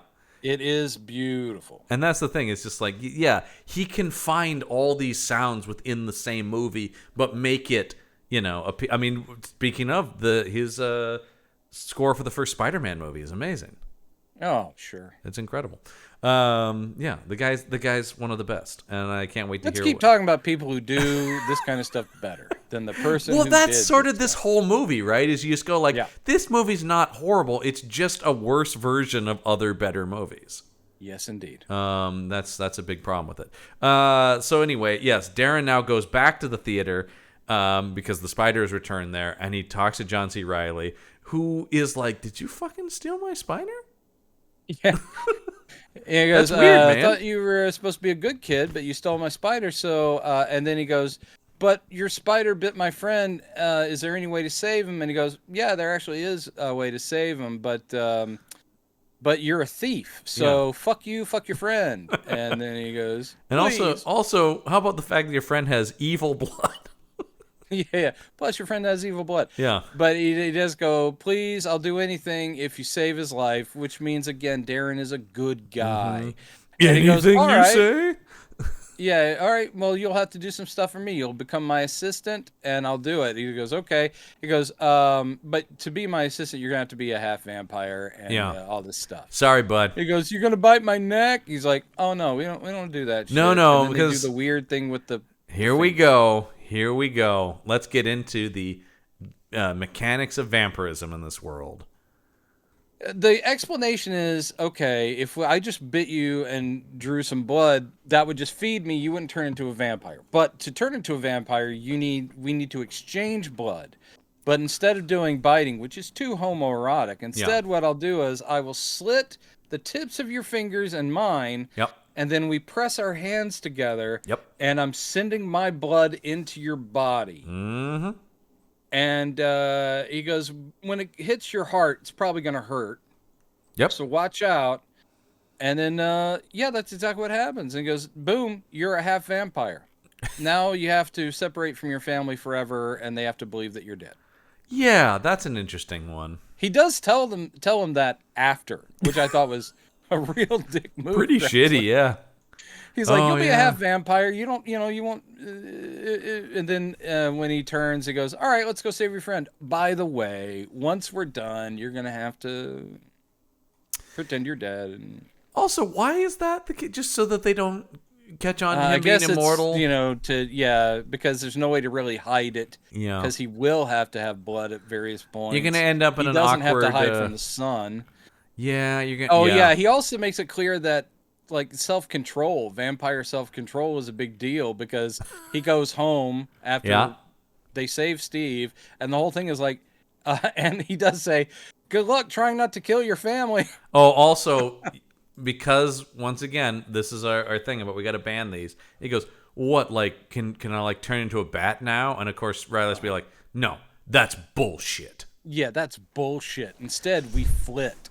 Oh, and which flit, is just fast they do. running. Yeah, fast running for short but limited, right? Because he has to stop everyone. He goes, yeah, whoom, whoom, whoom, and then stops, and then whoom, he has whoom, to whoom, stop, whoom. usually because he's carrying them too. I'm sure it's a burden. Yeah. But it is, these are dumb rules that are being set up, and we have to go along with them. Here's another thing I'm going to ban. All right, just to speed this along, but it basically, when they save Steve, Darren's like, "Fuck you, dude. I kind of psych. I'm going back to my family. I don't care. You saved my friend, and I don't want to be your assistant." And Krebs is like, "Fine. Good luck figuring all the vampire stuff out, and good luck not killing your family." He goes back home, and he very nearly kills his little sister. Yeah. Or at least he freaks her out. He's and talking like, to her, and then she's talking. We start hearing the heartbeat, and he's looking at the veins in her neck, and he's like, right. Then he goes out on the roof, and Krebs is like, "Yeah, it's pretty tough, isn't it? And there's all these things you got to do, and look up there at the Big Dipper," and he uses that as an excuse to snap Darren's neck. Yeah. And he goes, "Man, I'm sorry. I'm going to apologize about that. I will fix that later. I'll fix that later. No permanent damage." And he goes, "And sorry about this too." Tosses him off the roof, which is why the family finds him dead, and he gets buried. We come back around to the thing. Here's the thing I'm going to ban. Yeah. Krebsley is then going to get his assistant, so he digs up the grave. I'm going to ban the use of Nick Cave's Red Right Hand for the rest of time. I love that song, but it has been there with you. weakened and weakened and weakened because it's in anything that's supposed to be kind of creepy and trying to be kind of cool about the final use of it once it was the theme to Peaky Blinders. That was the end of it. At the same time, I never watched that show. I watched one episode and was like, "Yeah, I don't like any of this." So, it's one of my favorite shows. But ever. excellent choice for a theme song. But again, I'm saying like Red Right Hand once it literally became the theme to a popular show, that really should have been the end of it. Scream also uses it, of course, is what I think. My personal favorite use of it, Hellboy. Because he has a red right hand. Hellboy, sure, that's true. I just thought that's very Guillermo thought that was funny. I think it should just. No, I agree. When it played, I did go. It was also in an X-Files episode, so it ended up on the X-Files. It's once again music from the X-Files. It's an amazing soundtrack. I'm a huge amazing song. I'm a huge Nick Cave fan. But yes, when it played here, I went, "Oh God." Yep. And that should not be the case. Anyway. They also their saliva heals them. We should mention that's another vampire thing. I thought that he was actually joking with them. No. Because he goes, "What are you saying? We have magic spit?" And then Krebsley goes, "That's right, we got magic spit." So I thought he's like mocking, and it's like, oh no, it's actually true. And we also find out later that they have breath that can knock. Yes, they exhale a gas that knocks out humans. Yeah. That's only used once. They're able to take blood without killing them. That's one of those things, though, that once again in these scripts that don't work is like they set that up and you go, "Is that gonna?" It never comes back again. They never use it again after it's established. That's true. You would think why put that in there? Used often in the book. Oh, and I'm sure it would have been used in a scene. That's what I'm saying. This is what I remember. So many movies like this were like, no, but this is a thing for the next movie. You're like, stop it, stop it. Because there are ways to do that, and then there are good and bad ways to do that. Because of course, sure are. We love Marvel movies and stuff, Once in a film, because it's going to pay off in later films, that's fine. But this one so front loads so much, that it does become you get angry about. Yeah, and that's why I remember going to things like Aragon. The Golden Compass was another one. Oh, which actually. was directed by this guy's brother. Became a TV series. That's Chris Weitz who made that. So they were trying, man. These guys. You do get a fight immediately. Of course, he digs up Darren, and then Ray Stevenson is there, so they can have a fight. And by the way, none of these fights are exciting. No. And of course, they all happen in the dark. So there's a lot of I'm not sure who just threw who. And there's a lot. Yeah, there's a lot of tossing people about in this. This one ends up with him luring Ray Stevenson in front of a truck, which hits him, but of course doesn't kill him. And then also, John C. Reilly doesn't kill people, but the fact that Ray Stevenson then kills that truck driver, that's on Reilly, right? Prepsley's not going to lose any sleep over that. Yeah, that's what I mean. It's just very. So anyway, they take refuge at the Cirque, and. Boy, Ken Watanabe is not happy about him making this kid a vampire. Yeah, like somehow that messes with the rules, and Krebsey's like, yeah, but I'm pretty sure that Tiny and the Vampanese are kind of breaking the rules too by pairing up. Because all this nonsense. Watanabe has a line that I wrote down. He goes, "The circus is neutral." I'm like, okay, so the circus is for 100 years. Yeah. They haven't messed with us or whatever. And it's the Continental of this world, right? There's no business done on circus ground. And basically, while they're having this talk, it's just Darren walking around, meeting the people, and mostly this cute girl, though. Yes, mostly the cute girl who is assigned to kind of walk him around for a bit, and then she goes, and she mainly works in the costume department apparently for the Cirque, and then she's like, "Hey, whatever little rat creature." That had been show Darren where he's going to be sleeping now, where he's bunking, and the little creature goes, and then she goes, and don't bite him. Yeah. Well, and he's like, because that's why people don't like you. No, you got me. I was gonna, but I didn't. Yeah, and he almost does it to Darren again when he's trying to hold my hand. He's like, I'm not gonna hold your hand. He doesn't say anything. It's all just gestures, like, "Come on, take my hand." Isn't there kind of a sort of sound a little bit? Oh yeah, there's a little kind of. And he goes, "Nope, you did it. I'm not falling for it." And then basically it's like, "Oh, but I'll give you the big puppy dog eyes." And he goes, "All right." And then he tries to bite him, but now he's vampire fast, so he zips. He goes, "Ah, you dick." Yeah. Anyway, so he's introduced to his roomie, who is the Snake Boy. Yeah, Patrick Feud is the Snake Boy, who's like, "You can have that cot over there. The rest of this tent is reserved for my recording studio." Yeah, it's my recording studio. Once again, kind of funny. I wish the movie had more stuff like this. Sure. I mean, this movie, if it had decided to keep to the plot of maybe just 2 books or just the one, you could have let this stuff.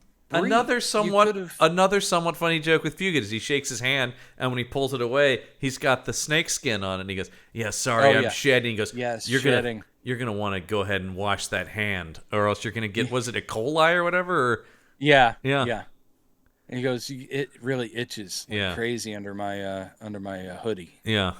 So all that's mildly funny. The people of the Cirque are somewhat welcoming, but a little skeptical, whatever. And the next day, and he's meeting them, and he's like, "Oh yeah, hey," with the guy with no stomach. "Hey, guy with 2 stomachs. Yeah. Hey, Christian Shaw with the big teeth, who's apparently in a complicated relationship with Loafhead, who's a little person, but has a 2-foot cranium, like a very tall head, and she's really into him, but he's not so much into her. It seems like. I guess that was. And the then idea, she's all upset, and that's supposed to be funny because she's not freaky enough. But then also, she kisses Darren, which is a weird move, and then goes, "But actually, you're not my type." Oh, because he's trying to be nice to her and like, "Yeah, I think you're very freaky," and she immediately assumes that means he's hitting on her. So she kisses him, and she goes, "Look, I can't. I'm with the other guy," and he's like, "I didn't intend that to." So that's the gag there. The thing about it is when you talk about them combining the books, what I did, as I said, I skimmed through sort of some of the plots. It does seem like the first book is just all this. It is all he becomes a vampire and he's just hanging out at the Cirque. So I understand the impulse to go, well, book 3 is where like the action is. And but it doesn't jibe. They didn't do it well. But like I get what they're trying to do. I get what they're trying to do, but I think that was the bad take. Yeah. I'm not saying you didn't need any conflict, but one thing you did need to do is flesh out this family flesh out this group so we'll care about them, and it'd be good to see Darren become one of them. The only way he becomes one of them in this movie is he's instrumental in saving them from Vampanese at the end of the movie. Yeah, I do think... And then they go, we vote you in because you're awesome. I think you could have found a way to create conflict while still making it really centered around the Cirque. And also, he needed to get here faster. That's a big problem. It's like an hour into the movie. We learn when he's like, that's me being buried. And then it's like an hour before we get back to the circus. I thought it was weird when the voiceover and he says, that's me in the corner. That's me in the spotlight. I'm losing my religion. Yeah, and then Michael Stipe got on the phone with his lawyer and was like, shut it down. So anyway, jibber jabber. Lots of gibber because that's the other thing too, though, is like, John, I'm getting hungry. I don't know if you can tell. But that's the other thing about it is the jibber jabber is like once we get to the you're waiting to get to the Cirque, takes forever to get there, and then once you get there, everybody's just kind of meandering around for a long time. Yeah, absolutely. Also, we get and it's the start of, once again, they're adapting 3 books. They're also setting up more stuff. So you get like just randomly like Salma Hayek going, "Why can't you commit to me, John C. Reilly?" He's like, "I've seen too many people I love die. I can't." And you're just like, well, this is just tossed in as like something. He also says that his character died when he was 20 or became a vampire at 20. Yeah. And then she later on she says, "You're going through middle-age crisis," and he goes, "Middle age?" She goes, "Have you seen yourself lately?" There seems to be an indication that even though they live long lives, they may actually age. Yeah, that is a thing. So it's like, okay, he looks like he's in his 40s. Apparently, is a thing. Yeah. That's interesting. Yeah, I guess. Anyway. So I mean, and meanwhile, we cut back to Josh Hutcherson, who's even more upset than ever, and you know this because he balls up a quiz in his class and throws at the teacher and storms out. He's become a real problem. A real problem. He's a rebel. And then he's a rebel, and they'll never ever be any good. I'm a rebel, a loner. Get back to Tim Burton. Just watch this. This movie could use a scene where it's like, "Is there something you want to share with the rest of us, Amazing Larry?" Well, it really Amazing could. Larry would be welcome. And actually, I'll say this. I was gonna say, watch any Tim, and I mean that. Even the worst Tim. Like I didn't care for that Miss Peregrine movie. It's more interesting than this though, because at least there's some ideas in there. It's true. Yeah, it's true. I would be hard pressed to say watch Planet of the Apes. That's the only one that I will say maybe is That's the only I'd rather watch Dumbo than this. Yeah, actually, I've said before, I think Dumbo's the most interesting of the live action ones. Anyway, so he's thinking about killing himself though, Josh Hutcherson. He's standing on a roof. Mr. Tiny just appears once again. Don't quite know what this guy's deal is. He clearly has supernatural abilities of some sort. He just appears. He seems to, but it must not work very clearly because he was betting on Darren, and now he's like, "Oh, okay, maybe we don't get Darren, we get the other guy." All right, so we're stuck with Steve. But this is the whole come to the dark side. You can be powerful. Yeah, By the way, I'm going to tell you something you don't know. Darren's still alive. And what's more, he turned into a half vampire, which is what you kind of wanted to be. Oh, it sucks, doesn't it? And he does literally go, it's like, "What do you want?" "I want a war." Yeah. Great. So anyway, he's going to join up with them. Meanwhile, we get a montage of him doing all the gross jobs at the Cirque du Freak, man. Yeah, but it's not just Tim, it's the youngsters. Yeah. Basically, the youngsters all have to do that. So Monkey Girl's in on it too. It's like, we have to clean out the Wolfman's cage. And also part of this montage is him trying to learn how to use his vampire abilities. Yep. At one point he starts teaching himself how to flit. Yeah. Because Krebsley's like, "Yeah, you're not ready for that." And then but it turns out he is ready for it, but it takes him a bit. He has some funny accidents. trying to flip. Does he ever? Oh, I was laughing. He hits like a sign, like a once again sign. It's hilarious. Once again, they're just kind of doing like 2002 Spider-Man bits. Yep. Only not as good. You know what? A Raimi could have done something with this too. A Raimi could have done a lot of things with it, and his probably would have been much more. He would have leaned into the freak part. It would have been much more disturbing, I bet. But it also would have been funnier. I think he would have accentuated both parts of it really well. But also good for his career that he didn't touch this material. Yep. So then the amount of people who just roll up into this camp, because then Mr. Tiny just rolls into this camp, and this is where we discover that the little weird troll creature things are his creation. Yeah. Yeah. But work for the circus, because the circus is neutral. Although he's not on either side of it either. He's playing both sides against the middle. But he is shit stirring, and that's why he's able to roll up. He's not actually. But everyone is still scared of him when he rolls up. At this moment, yeah. Everyone's afraid of him. They don't like this dude. Yeah. And he's there to meet Ken Watanabe. I don't know. Mr. Tall meeting Mr. Tiny. Come on. It's Isn't the that best. what you all wanted? Yeah. And he's basically just like, hey, I heard you made a vampire. That's not a good idea. Yeah. That's very good, by the way. I mean, like, I'm looking at my notes going, like, because once again, all this movie is just like laying seeds for later stuff. So it is just like, that's going to be trouble. There's so many scenes where it's just like, you did that? Ooh, that's going to be a problem. Not right now. Not in this movie. Movie 2 is really going to explode. That was always. I swear they would start making movies like that, going like, "But trust us, guys, movie 2." You're like, what? Put it in movie 1 then. In this case, this movie didn't need any more because it's chock full of stuff. It's too full. Yeah.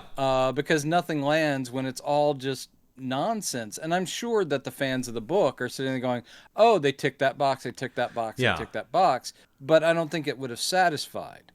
You know, the Harry Potter things, they were smart in tackling a book per movie until those books got so big, then they had to break them into 2. And there's still plenty of fans that are disappointed about stuff that was left out because they had to narrow the material down. Well, it's always that thing that gets me, though, when fans of the books, it's like the Lord of the Rings always comes to mind for that, right? Where you just go like, yes, they left stuff out from the books, but some stuff just has to be left out. Like the point of them adapting, because you only have 90 minutes to 2 hours to do it. Yeah, and even maybe we'll go 2.5 if you're very forgiving. Right? Yeah, or like 3 even with the Lord of the Rings, and there's still. But like, where were you gonna put Tom Bombadil? I'm sorry. Well, it's funny you should say that. I know. Because it was just announced today. Tom Bombadil's coming to Rings of Power. Yeah. Well, I already don't watch that show. I didn't even finish season 1 of Rings of Power. Yeah, I already don't watch that show, and I don't think that's going to get me to watch. Although I love Rory Kinnear. Like, man, they really won me over with Tom Bombadil. I do love Rory Kinnear, though. He's an amazing actor. So who doesn't love Rory Kinnear? He's I don't great. even want to meet that guy. Yeah, I know. So anyway, we get into that, and now because there's a war coming, I guess. John C. Reilly's like, you better learn how to fight, kid. So he takes him out of the woods. The whole thing is, not only do you need to learn how to fight, but to be strong, a strong half vampire, you need to start drinking blood. Yeah. So here's the thing. Darren has decided, and I don't know what he does for hunger, but I guess he's animals, but they never show it. No, they never show it. The movie is so weird about the blood drinking. He's like, you're going to have to start drinking blood. And he goes, well, I don't want to. And he goes, it won't kill them, but you do need to drink some human blood. Yeah. And he's like, no. And he tells the monkey girl later, I don't want to drink human blood, even if it doesn't kill them, simply because I don't want to lose the last part of me that's just normal. And then... Right. You know, whatever. And then that's a crux point because during the last battle, she's like, drink from me. God. And he goes, well, because you need it for this fight. And he's like, I don't want to. And then she goes, you want to be normal? She goes, I'm a monkey girl. And it's like, no, you're a half vampire. There's no normal anymore. This is normal. Well, we'll get to that. I wrote down what they say because it's pretty bad. Okay. But good. Because there's sexual tension with the monkey girl until she's like, He goes, well, I don't understand. You're not like a freak like everybody else. And she's like, I'm a monkey girl. Yeah. She literally says, I'm a monkey girl. Yeah, I'm a monkey girl. And he goes, what does that mean? Well, I've got a tail. And he's like, I've never seen your tail. I keep it wrapped around me because I don't want people freaking out all the time. And he goes, she's like, what would you say if I said I had a tail? It's like, well, I'd be cool with that because you're obviously joking. Love that line. It's like, dude, look around you, man. I'd say, good one. Yeah. Monkey tail is the least crazy thing going on around here, man. Yeah. I mean, my God. That's why she's probably not even in the show. It's like, what's the point? Yeah. We've got a full-on wolf man. Yeah, like we have a woman that regenerates. She's just gonna come out on stage, and the tail is gonna like pick some stuff up. I don't know. I liked the one giveaway, which was when Tiny rolls into the carnival and everyone's like scurrying. Oh, and she does like a and she just goes. Yeah. She gives this monkey Might cry. She be a monkey girl? And this is before she says that, so it's planting a seed of interest in the audience. We also learned that vampires fight with their fingernails. Well, or at least it is a weapon that they use a lot. Use like daggers is what Riley says. He's like, use that. And then he tries, and his nail, I think I broke a nail, and that's when John C. Reilly goes, broke a nail, you need to drink some blood. And then he said, I'm gonna wreck it. No, so I don't understand this guy. I mean, I understand it from the plot, but like, if you, this is another one of those where it's like, being a vampire in this world doesn't seem that bad. Yeah, it's another one where it's especially the half vampire thing, where it's like, great, so none of the weaknesses. Yeah, seemingly. Yeah. And you get like I could be a daywalker. Is what you're saying? And you're not killing anybody? That's the big thing, right? Because we always talk about, like, one of the big things is I don't want to, take lives. But it's like, here you go. This guy will be fine. And still he's like, at this point, it's just racist on this guy's part. That he's like, oh, snap. It is true. You blood-sucking pieces of shit. Wow. Yeah. I don't want to be like you. But Steve is turned into a full vampire. Oh, and you can tell because he's got vampire hair now. And vampire hair. I love the vampire. He gets an upgrade. Yeah. And he gets the scary contacts. Yeah. And he goes on like a rampage a short rampage. One is he and his mentor, Ray Stevenson, go visit the teacher. They scare him, and then literally they slaughter him. And it's not graphically shown, but still it's like, dude, he didn't deserve that. Well, he hits him, he slices him with the fingernails and says, what do you got for me? Yeah. And then vengeance is sweet, sir. Then Steve goes to Darren's family's house, and he does the thing while they're at dinner. He goes, hey, I know you guys are still hurting about Darren, and you miss having him around. I miss having him around. Here's the deal. Why don't you guys adopt me? And that could be played as, like, sad, but this is all just a setup anyway. Yeah. And they're like, what are you talking about? And he goes, oh, it doesn't matter. We're abducting you. Yeah. You're going to be pawns. Yeah, and so they've been captured, and the whole thing is because then the Vampanese attack the camp. Yep. You get 2 seconds like, of Vampanese. It's up to Crepsley basically to save us. No one else is really jumping on board. Well, and they take the monkey girl because apparently. Oh yes. How do they know that he likes the monkey girl? Maybe. Oh, probably the spy. Probably the little creatures. I bet the little creatures filled them in. Of course, that's because they were following them around. Because Tiny said, "Watch that guy." That's right. So they take her because once again, it just is Spider-Man. We've got to have the girlfriend and people hanging.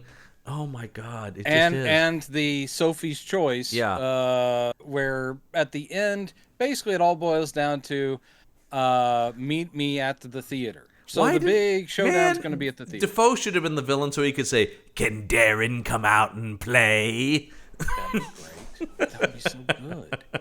But I always like whenever Defoe is a good guy. Because I do too. He deserves to play more good. Well, because it's. I mean, he's great as a villain. He's great as a villain, but when it is, it's like, well, of course, right? Like he just. Of course. Yeah. Look at that guy. Yeah. Just like John C. Reilly's going to play kind of a sad sack because look at that guy.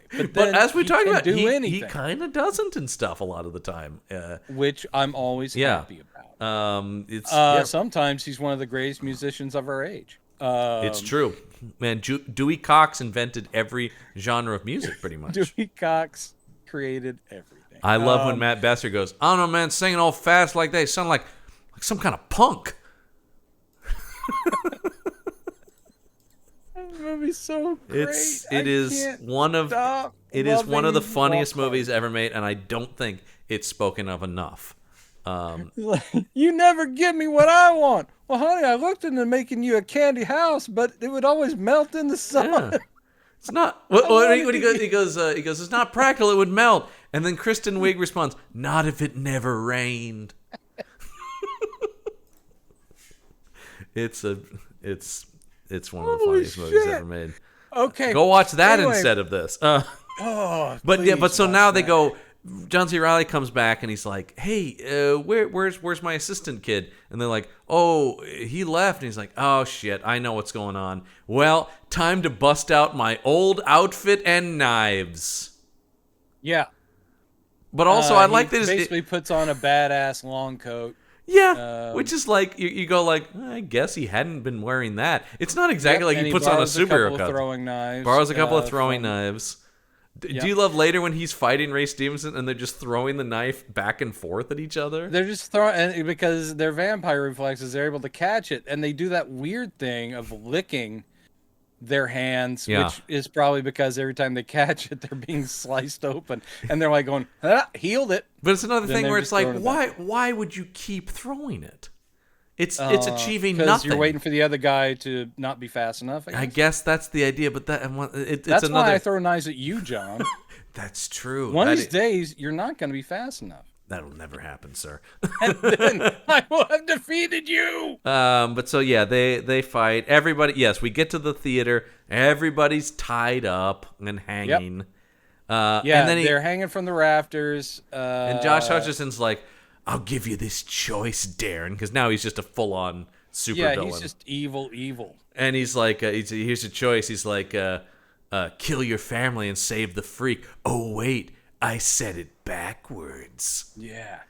No, if you kill the freak girl, you can save your family. You can save your family, but you're going to have to not just kill Monkey Girl. You're going to have to drain her. Yeah. Because I know you ain't drinking blood yet. Yeah. And I'm going to destroy you that way. And he's like, I don't want to do that. And of course, I think that's how the movie ends. Yeah. Credits. That's where I turned it off. Hey, any movie ends wherever I hit stop. Yeah. No, John C. Reilly comes in and he's got his spider with him, throws the spider at Josh Hutcherson, because we've established those two don't get along. They don't get along. Probably due to his evil blood. Yeah, he's got bad blood. He's got that bad blood, man. He's got this tastes like evil. It sounds like eugenics. This is a very racist story. This movie, man. And so everybody starts fighting. It's pretty lame. Monkey Girl uses her tail to untie herself. Yes. And then, of course, yes, is where she goes. And this is where she's like, saving the family. You've got to drink my blood, Darren, to get strong. Oh, yeah. He says no. He doesn't want to lose his humanity. And this is what she says, because this line is repeated again. The movie, I love this because the movie does that thing like the with great power comes great responsibility. Yeah. Except for it is first mentioned in the last 20 minutes of the movie. What is like the theme of the film, which I love. I just like, and then anyway, she says, it's not about what you are, but who you are. Yes, that does get repeated. Because, then he repeats it later. But the thing is, to do that in a script, that should have been said, like, in the first act. Sure. And then maybe or again... in a paraphrase or something. The point could have been made earlier. Right, because that's the thing. It's like, okay, if that's the theme you've been building for the movie, the whole movie needed to be about that. And it's just like, it's kind of... It really does feel the movie's like, I don't know, it's kind of... And then they land and they go, okay, here is where we'll just decide this is what the whole movie's been about. Does that work? Yeah. You guys good with that? Yeah, that seems about right. So he does drink some of her blood because, and thank God, just in time, because John C. Reilly's getting his ass kicked now. He's been stabbed multiple times, and Ray Stevenson offers the killing blow to Josh Hutcherson. He's like, "You've earned it, kid." Yeah. And then, of course, Darren swoops in, and there's more fighting. Yeah. John C. Reilly does kill Ray Stevenson, who has a dying line about, once again, we're setting up sequels. He goes, "You may have killed me, but my people will avenge my death. You will be destroyed." You know, like, okay. I'm telling you, beware the Vampanese, ladies and gentlemen. And then I laughed out loud at this. Darren and Steve are fighting, and they're both flitting at each other. And then suddenly they both freeze in midair. And there's Mr. Tiny, who literally says, "You have to stop fighting. It's not time for you to fight yet." And I laughed out loud because it's just like, hold on, that's the next movie. Or maybe even movie literally 3. That. Yeah. And I swear to God, for the sequel he does say the line he says. Yeah, he actually says, "It's not time for you to fight," according to, I swear he says this, the book. Now, he means the magic book, but also the books were adapted. Oh, snap. I didn't pick up on that, John. "It's not time for you to fight according to the book." And I just went like, oh, are you kidding me, movie? Like, there's nothing, it's not like a lot of movies do this where they, we see this in superhero stuff. They fight to sort of a draw, and then it's like, until next time. Right. The idea that somebody just comes in and goes like, no climax yet. Not in this movie. I can't believe it. He actually encourages a sexual climax, which again, I was like, what movie are you trying to do? Well, I will say, the energy he's giving off, I would not be surprised if he's like, "Now you two kiss." Yeah, that's kind of true. It's not time for you to fight, but it is time for you guys to mac on each other. Come on, you know you wanted. Mac. You just keep saying it like that. Once again, the energy this guy's giving off, that would not be out of character. And then so Darren's going, "Well, maybe we don't have to fight at all, Steve. We were friends once." And God damn it, if Steve doesn't literally say, and this is where I just feel bad for Josh Hutcherson, having to go, "You have your destiny, and I have mine." There's so much awkward stuff for Steve to say and also to sell that even a Josh Hutcherson, and he's not the world's greatest actor, but he's good. He's a good, he's a decent actor. Yeah, a lot of the weight of the cheese in this lands on him, and I'm like, oh, poor guy. And once again, because he is a good actor, he is trying to just be sincere with all of it. But it's just so goofy. He's cartoony bad boy. Yeah. And then, it doesn't help that they've given him the spiked up hair now and the contacts and the pale makeup. And he's like, oh, good God. Anyway. So, basically, he's like, okay, I'm calling it quits on this. I'm taking my leave. We will meet again. And then he starts going, he goes, oh, wait, I almost forgot. And he goes over to Ray Stevenson's body. Yep. And does some magic wobbity-boo on top of Ray Stevenson's body. And Ray Stevenson shrinks into one of the little homunculi. Yep. He has used the pieces of Ray Stevens, because that's what he does. He takes dead flesh and souls. There was a line earlier where Riley said that about, like, he doesn't just kill you. He brings you back as something else. Yeah. And that's basically it. So now he has a new little dude. And he's like, okay, bye-bye. Brendan, Come with me, Josh. One might say that Mr. Tiny has his own subspecies. Oh, Jesus.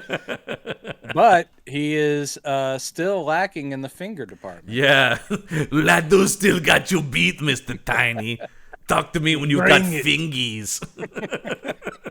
That's the movie I want to see, Mr. Tiny versus Radu. Now that's a fight for the ages. Up, we don't really get we don't really get the parents' reactions to "You're a Vampire Now," but there is the kind of, they take them back home. Yeah. And there's I love you guys. And so they know he's alive, and he kisses the little sister. But then they're gonna hypnotize them. Yeah. So the whole thing is, he goes and they go back in the house, and he talks to John C. Reilly. He's like, well, they're not going to remember any of this, right? He goes, no, they won't remember what happened, but they'll remember the feelings. Yeah, they'll part of them will know. Okay, so shock and terror, disbelief. Well, because that's it. Because what he says is, he says, they'll know you're alive, and he goes, well, that's good. And he goes, well, that's good, right? And John C. Reilly goes, I don't know, is it? Yeah, he actually does it exactly that way. Yeah, I love he goes, is it? Because it seems like they're just never gonna see their son again. Is it better for them to think he's dead and go through that grief than to just know he's out there and we'll never see him again? Yeah, I think maybe the first. I think you'd rather just have him be dead, honestly. That's weird. Indeed. Weird. Anyway. So they're going to feel a sense of loss for the rest of time. And we get Selma Hayek. They go back to the camp, the circus camp. Selma Hayek is like, I'm so proud of you for actually doing something, John C. Reilly. And whatever this relationship we have that will continue through these next movies. And then Willem Dafoe shows back up. He's like, Willem Dafoe, hey, I'm back, everybody. What'd I miss? Well, first off, though, all the freaks do vote Darren in as one of their freaks. And then, Willem Dafoe is like, I'm back to set up the sequel. Because he's like, does he know what happens next? And John C. Reilly's like, let him have a nice night, and then we'll tell him. We don't even find out what that is. And he also goes, it's your kids, Darren. Your kids. Yeah, I mean, it is sort of that. And John C. Reilly has made him his own coffin, Darren. Yeah, with speakers in it. Yeah, and that's only because Patrick Fugit goes, speakers, nice. Yeah, nice. Yeah, I hope I get more to do in the sequel. Yeah, maybe they'll give me something else. Yeah, and but also maybe we'll hear a full Serpentine song. Yeah, I also think though Fugit probably not too disappointed to not have to put on that makeup again. Yeah, probably. Yeah. It's like, maybe and that's the end. That's the end, man. Until next end of part 1. That there never was anymore. We'll never see it unless, just like the others, someone decides it needs to be a streaming series. I don't know if you saw that in the Wikipedia. The author of the book says he is now trying to get it made as a streaming series. Because, of course, that's what happens. That's what happens. Now, I don't know. I've never read the books, but just based on this, not, looking forward to that. No.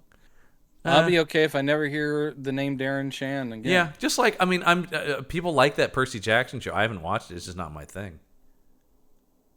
Yeah, I read the first couple books, found them okay, but they really did feel just like a writer who was okay, desperately grabbing for that J.K. Rowling movie. Well, because all of these, that's kind of my reaction to a lot of these was like, there they go, what if Harry Potter with Norse mythology? And this is kind of a little bit what if Harry Potter with monsters, right? Yeah.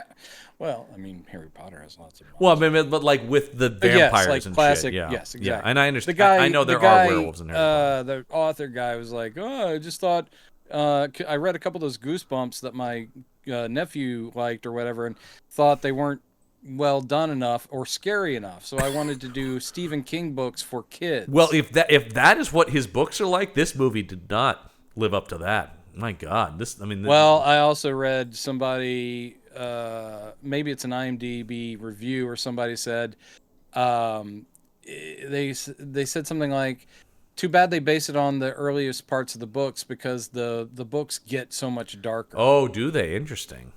And I assume it turns into a bloody war. I guess that's like the Harry Potters. Decapitation. Yeah, I'm sure it gets to there, yeah. I'm sure these would have eventually been hard R's. Yes. Yeah. Find out what that lady can do with her tail. Hello! Boy. Well, let's wrap this thing up. We don't recommend Cirque du Freak the Vampire Season. Once again, it's not shockingly bad. Like I said, my review is just not good. I have to say, the only thing that stands out is us saying don't watch this, considering the talent on screen. To say that I'm not recommending a movie with these people in it is nuts, but I don't recommend it. No, and they're all doing good work. It's just in service of nothing. Well, we didn't get a war in this movie, but perhaps we will have a war next week on the show as we return to the underworld. Wait, is it possible that it's finally time for some lichens to rise? It might just be. Because those lichens are so lazy. They are so sleepy. And the fact that the lichens are actually rising is something That's right. We're getting the third Underworld movie, which is a prequel, Underworld, Rise of the Lycans. You with the colon. Yeah. Well, I'm not necessarily looking forward to it, but sure, I'm glad it's not Twilight. If we're going back into a series, and of course, I'm okay with going back. Since it's an Underworld movie, we will have Mike Gargoni with us, our Underworld super fan. Oh boy. Here to talk about. He actually has a full body latex suit. Yeah, it's a whole thing. Yeah, it takes him like an hour to get into that. He's got to get lubed up and into it. Yeah. Yeah. Be right back. I'm just gonna go Beckinsale. Yeah. All right, so that's next time. That's next time, indeed. So we'll look forward to that more. Oh, we're not pew pew pewing in that one because it's medieval, so it's a lot of clang clang clanging. It's clang clang. Yeah. I remember that one being fun. I haven't seen it though. It's clang clang and oh. And also, it's Michael Sheen taking center stage, and that's never a bad thing. So that can't hurt anybody. Yeah. And Kate Beckinsale look alike, basically Rona Mitra. I remember like a lot of the posters were almost designed to be like, is that okay? No, it's not. Anyway, we'll talk about lesser of the two talents. We'll talk about that next week on the show, but that will do it for this week's episode of Campbell and Jones Meet the Monsters. I'm John Campbell. I'm Brendan Jones. And remember, there are such things as monsters. In the gathering storm comes a tall, handsome man. Stacks of green paper in his red right hand.